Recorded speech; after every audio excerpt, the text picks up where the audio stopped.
हर हर महादेव। दोस्तों, जैसा कि आप जानते हैं 2024 केदारनाथ के कपाट खुलने की तारीख आ चुकी है और 10 मई के दिन बाबा केदारनाथ के कपाट खोल दिए जाएंगे। और मेरी तरह आप सब बहुत ज्यादा एक्साइटेड होंगे बाबा केदारनाथ की यात्रा करने के लिए, उनके दर्शन करने के लिए।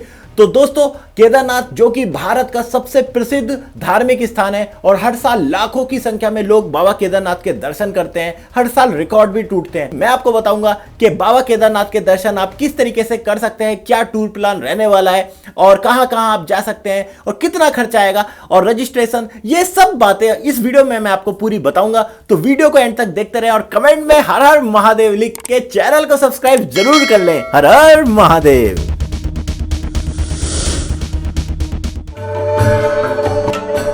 दोस्तों, आप भारत के किसी भी कोने से हो, आपकी केदारनाथ यात्रा शुरू होती है हरिद्वार से। सबसे पहले बात करते हैं हरिद्वार आपको कैसे पहुंचना है।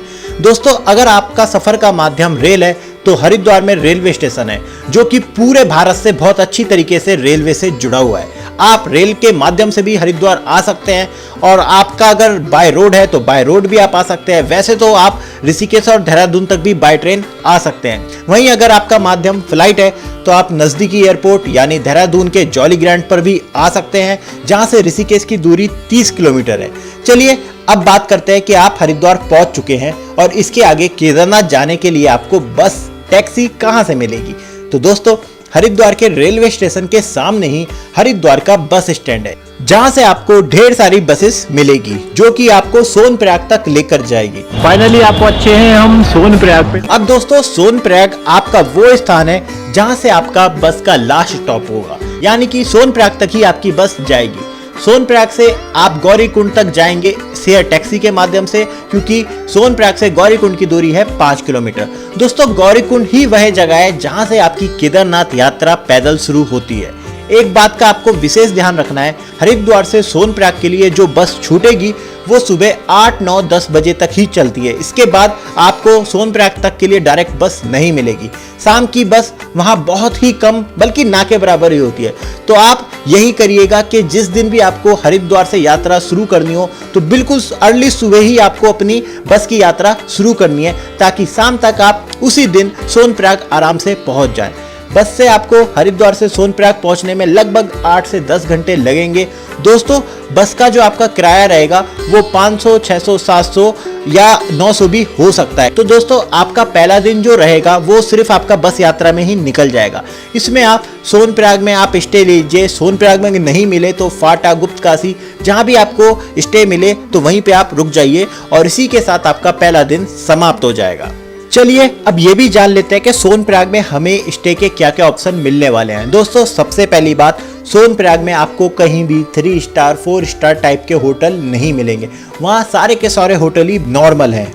दूसरी चीज ये, सोनप्रयाग में बहुत ही लिमिटेड होटल हैं। अगर आपको सोनप्रयाग में कमरा नहीं मिल पाता है तो आप उससे 2 किलोमीटर पहले सीतापुर नाम की जो जगह है वहां भी अपना होटल ले सकते हैं। लेकिन मई जून में केदारनाथ यात्रा पीक पर होती है और इस वक्त आपको बहुत ज्यादा क्राउड देखने को मिलेगा, जिस वजह से यहाँ होटल की मारामारी बहुत ज्यादा रहती है। तो आपको सोनप्रयाग और सीतापुर अगर दोनों ही जगह कमरे ना मिल पाए, फिर आपके पास तीसरा विकल्प है गुप्तकाशी या फाटा, जो कि सोनप्रयाग से 30 किलोमीटर पहले है। यहाँ भी आपको ठीक ठाक होटल मिल ही जाएंगे। अगर सोनप्रयाग में ही आपको रूम मिल जाता है तो बहुत ही बढ़िया, नहीं तो सीतापुर, गुप्तकाशी के ऑप्शन आपके पास हैं। अब बात करते हैं डे 2 की। दोस्तों, दूसरे दिन आपको अर्ली मॉर्निंग ही उठना है और सबसे पहले लगना है लाइन में, जहां आपके रजिस्ट्रेशन चेक होंगे। दोस्तों, मैं आपको ये बात विशेष तौर पे बता देना चाहता हूं कि रजिस्ट्रेशन की लाइन लगभग 2 किलोमीटर तक भी लग रही है। तो आपको बहुत ही सुबह उठना है ताकि आपका जो लाइन में लगने का वक्त है वो उसकी वजह से आपकी यात्रा का टाइम ज्यादा डिले ना हो। दोस्तों, विशेष बात, सोनप्रयाग से आगे आप अपना पर्सनल व्हीकल नहीं ले जा सकते। सोनप्रयाग की पार्किंग में ही आपको अपना व्हीकल खड़ा करना होगा और यहाँ से जो लोकल बुलेरो और सुमो होती हैं, जो शेयर टैक्सी होती है और लगभग 30 से 40 रुपए लेती हैं, वह आपको गौरीकुंड छोड़ देगी। सोनप्रयाग से गौरीकुंड की दूरी है 5 किलोमीटर। गौरीकुंड ही वो जगह है जहाँ से आपकी केदारनाथ की पैदल ट्रैकिंग शुरू होगी, जो कि लगभग 16 से 20 किलोमीटर है। और हाँ दोस्तों, गौरीकुंड से आप एक लाठी पैदल चलने के लिए जरूर ले लें, क्योंकि ये लाठी ट्रैकिंग के दौरान आपकी सबसे बड़ी मददगार साबित होगी। अगर मान ले आप अपनी यात्रा सुबह 8 से 9 बजे शुरू करते हैं तो आप आराम से शाम के 5 से 6 बजे तक केदारनाथ पहुंच जाएंगे।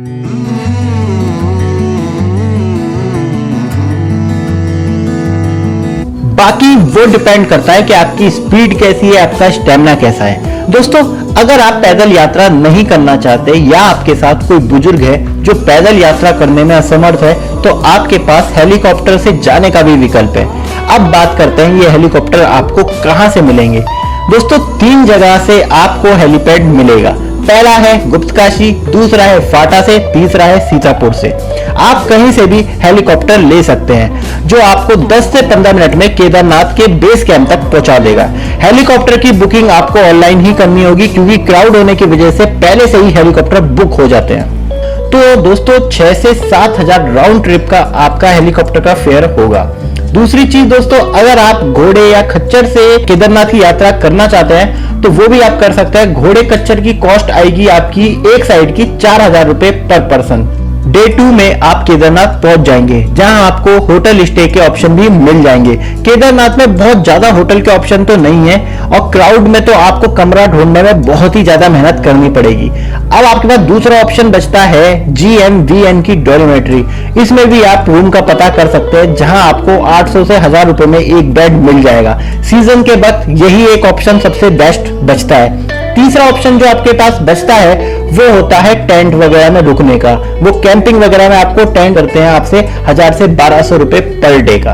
अब आपको केदारनाथ में रूम भी मिल गया, तो आप रूम पे फ्रेश होइए और जो शाम की जो केदारनाथ की आरती होती है उसमें शामिल हो जाइए। वो आरती बहुत ही भव्य होती है और बहुत ही अच्छा और आनंद आता है उस आरती में। तो जब भी आप केदारनाथ जाए तो उस आरती को आप जरूर अटेंड करें।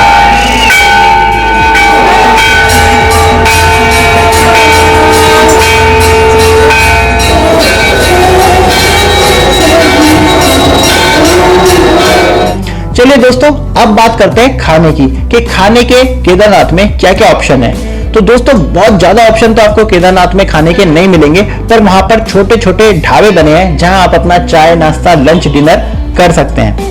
दोस्तों, एक बात मैं आपको विशेष रूप से बताना चाहता हूं, सीजन के वक्त होटलों का जो प्राइस होता है वो बहुत हाई हो जाता है, जहां आपको 1500 से 2000 रुपए पर पर्सन एक रात का होटल का खर्च भी देना पड़ सकता है। वो सभी जगह होता है, चाहे आप सोनप्रयाग ले लीजिए या गुप्तकाशी या केदारनाथ, सभी जगह पर प्राइस बहुत हाई हो जाते हैं। दोस्तों, अब कुछ विशेष बातों का आपको ध्यान रखना है अपनी यात्रा के दौरान। दोस्तों, वहां पे मौसम कभी भी बिगड़ सकता है और आप इस बार देख रहे होंगे कि किस तरीके से भारी बर्फबारी और बारिश वहां पे कंटिन्यू हो रही है। तो आपको अपने साथ रेनकोट और छाता जरूर रखना है। ठंडक बहुत ज़्यादा है, यहाँ तक कि रात में माइनस से नीचे वहाँ का टेम्परेचर जा रहा है। तो अपने पास हर तरीके के मोटे गर्म कपड़े वहाँ पे आपको जरूर रख लेने हैं। अगर आपने ऐसा नहीं किया तो एक बहुत बड़ी परेशानी में आप वहाँ पे फंस जाएंगे। तीसरी बात दोस्तों, ऑनलाइन पेमेंट के भरोसे ना रहें, क्योंकि वहाँ पे नेटवर्क हो ना हो तो उसकी कोई गारंटी नहीं है। तो आप अपने साथ कैश भी जरूर रखें। और मैं अपने एक्सपीरियंस से आपको बता रहा हूँ, अगर आप ये ट्रैक पैदल करने वाले हैं तो अपने पैर वगैरह के नाखून भी दोस्तों आप जरूर कटवा लें, क्योंकि उतरते चढ़ते वक्त ये आपको बहुत ज़्यादा परेशान करने वाले होंगे। ट्रैकिंग के लिए आप अपने साथ एक अच्छी क्वालिटी के जूते रखें, क्योंकि इस वक्त वहाँ पे बर्फ़ वगैरह पड़ी है, जिस वजह से फिसलन वगैरह बहुत ज़्यादा होती है। तो एक अच्छी ग्रिप के जूते भी आप अपने साथ रखिए।